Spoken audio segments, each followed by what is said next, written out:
Schools కి వెళ్ళేటువంటి పిల్లల్ని ఆటోలో కానీ ఇతర వాహనాల్లో కానీ తీసుకెళ్లేటప్పుడు వాళ్ళ ప్రాణాలని రక్షించడం ముఖ్య ధ్యేయంగా మనం ఈ కార్యక్రమాన్ని చేపట్టడం జరుగుతూ ఉంది.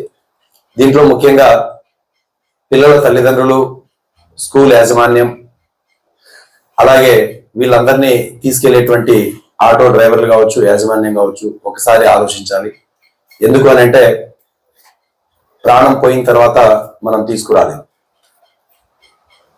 లోడుకు అందులో ప్రయాణించాల్సినటువంటి ప్రయాణికుల సంఖ్యకు మించి ఈ యొక్క పిల్లల్ని మనం ఎక్కించినప్పుడు ఏదైనా జరగరాని ప్రమాదం జరిగితే, ప్రాణాలు పోయినట్లయితే మనం ఎంత తీవ్రంగా బాధపడినా, ఎంత డబ్బులు మనం వాళ్ళకి చెల్లించినా ప్రాణాలని తిరిగి వెనక్కి తీసుకురాలి. సో దీని మీద అవగాహన లేని ఆటో డ్రైవర్లు కావచ్చు, లేదా తల్లిదండ్రులు కావచ్చు, లేదా స్కూల్ యాజమాన్యం చిన్న చిన్న సంఘటనలతో సరిపెట్టడం అనేది కాకుండా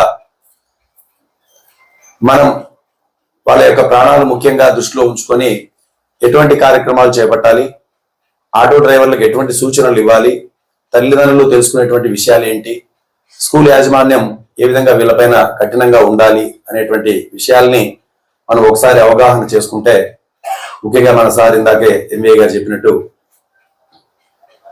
ఆటోలో మనకు రిజిస్ట్రేషన్ సర్టిఫికేట్ మేరకు ఎంతమంది అయితే కెపాసిటీ ఉంటుందో అంతమందిని మాత్రమే ప్రయాణించడానికి అవకాశం కల్పించాలి. అంతకు మించి మనం ప్రయాణానికి అవకాశం కల్పించినప్పుడు ఆ ఆటోలో ఏదైనా ఇన్సిడెంట్ జరిగితే మనం తీవ్రమైనటువంటి పరిణామాలని చూడవలసి వస్తుంది. సో ముఖ్యంగా ఇందులో ఏం జరుగుతుందంటే, డబ్బు గురించి మనం ప్రధానంగా ఆలోచిస్తాం. ప్రాణాలు లేదా గాయపడినప్పుడు వచ్చేటువంటి నష్టం మనం ఆలోచించాం. పిల్లలు తక్కువ వెయిట్ కదా, లేదంటే తక్కువ దూరం కదా, అంత పెద్ద ట్రాఫిక్ ఉండదు కదా, ఏముందిలే తక్కువ కాస్ట్ తోటే మన పిల్లల్ని ట్రాన్స్పోర్ట్ చేస్తే ఏమవుతుందిలే అనేటువంటి చిన్నపాటి నిర్లక్ష్యం వల్ల మన వాళ్ళ యొక్క భవిష్యత్తుని ప్రశ్నార్థకంలో ఉంచిన వాళ్ళం అవుతాం. ఎందుకు ఈ విషయాలు చెప్తున్నామంటే, మనం చాలా చోట్ల చూస్తూనే ఉన్నాం. జస్ట్ ఒక స్కూల్ వాహనానికి, చిన్న వ్యాన్ లాగా ఉండే వాహనానికి అటెండర్ లేకపోవడం వల్ల కూడా కొన్నిసార్లు ప్రాణాలు కోల్పోవడం చూసాం. మీరు గమనించారు లేదు, ఇటీవల ఒక 1 month బ్యాక్ అనుకుంటా, ఆళ్లగడ్డలో ఫస్ట్ డే అమ్మాయి స్కూల్కి వెళ్ళింది. చిన్న పాప, 5 years ఉంటాయి. ఫస్ట్ డే స్కూల్కి వెళ్ళింది అమ్మాయి. స్కూల్ నుంచి ఇంటికి తిరిగి వచ్చింది. ఆ అమ్మాయి దిగింది, అక్కడ అటెండర్ దించాడు. ఆ అమ్మాయి వెళ్ళి జస్ట్ ఆ వాహనాన్ని క్రాస్ అవుతా ఉంది. ఏ వాహనం అయితే దిగిందో అదే వాహనాన్ని క్రాస్ చేస్తూ ఇంటి ముందర నుంచి ఇంటికి వెళ్ళడానికి ప్రయత్నం చేసింది. అంతలోనే ఈ వాహనం కదిలింది. ఆ పాప కరెక్ట్ గా వెహికల్ కింద, చక్రం కింద పడి నుజ్జు అయిపోయి తన ప్రాణాలను కోల్పోవడం జరిగింది. అంటే ఒకే ఒక రోజు స్కూలు, ఒకే ఒక రోజు ప్రాణం. మనం ఇంకా ఏమాత్రం జాగ్రత్తలు తీసుకుంటున్నామో ఒక్కసారి ఆలోచించాలి. సో అలాగా చాలా చోట్ల సంఘటనలు చూస్తూనే ఉన్నాం. చాలా చోట్ల ప్రాణాలు పోగొట్టుకుంటూనే ఉంటున్నారు.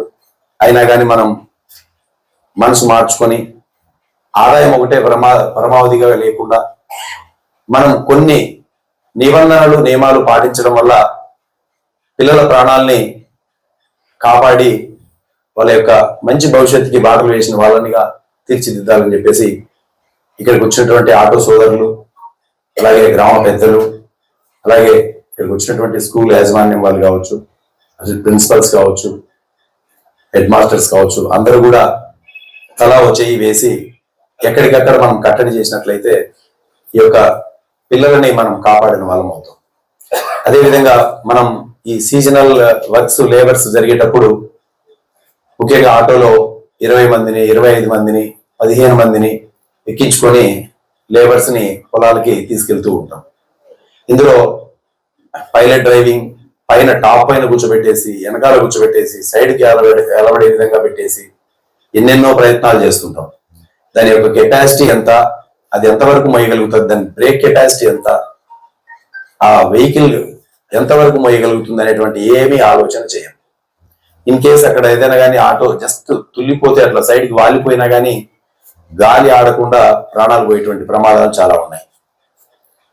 మనం రీసెంట్ గా చూస్తే అనంతపూర్లో కూడా ఇట్లా ఆటో వెళ్తూ ఒక 8 మంది చనిపోవడం జరిగింది హైవేలో, నేషనల్ హైవేలో. లేబర్, పాపం అంతా లేబర్, డైలీ లేబర్కి వెళ్ళే వాళ్ళు, కూలీలు.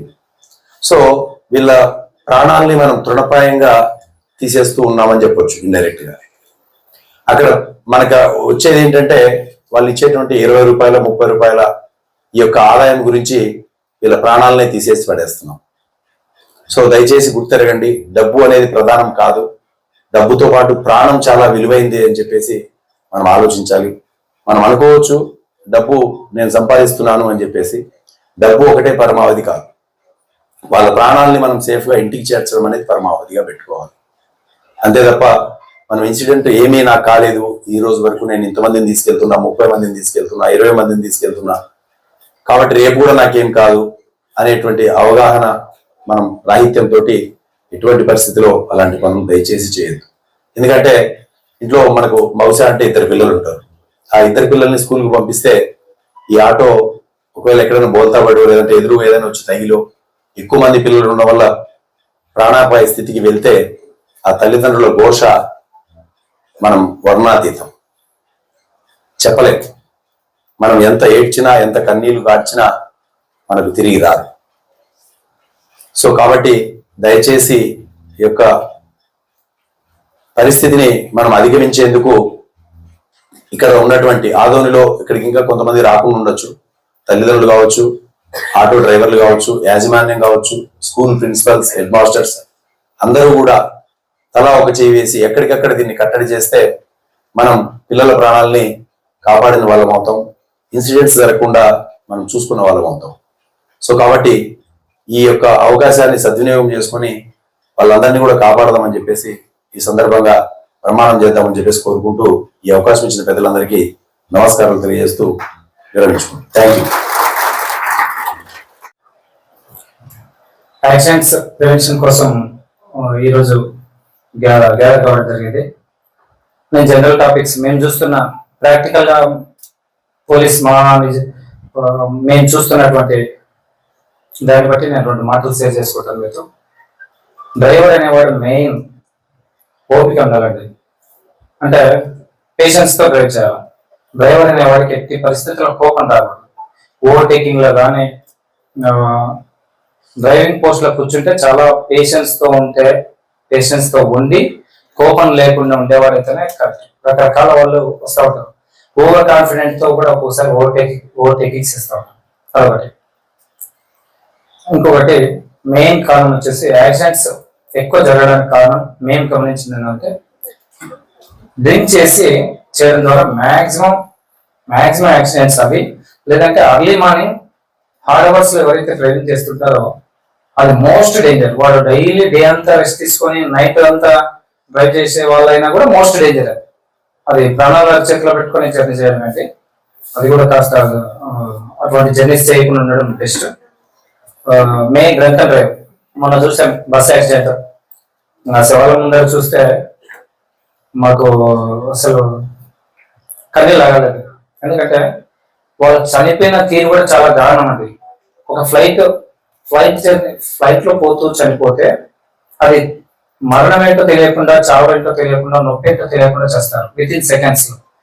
కానీ ఈ బస్ యాక్సిడెంట్ ఏంటంటే కళ్ళెదుటిగా చావు కనపడుతూ వాళ్ళ ప్రాణాన్ని సేవ్ చేసుకోలేక చెయ్యి కాలిపోతుంది, కాలు కాలిపోతుంది, నెత్తి కాలిపోతుంది, మొత్తం అంటే బ్రతికుండే నరకం చూస్తూ చనిపోయారండి. అది అట్లా ఇట్లా చావు కాదు. దాని అంతటి కారణం ఏమంటే మీరు చూసినారు, మీకు ఆల్మోస్ట్ న్యూస్ వచ్చింటది.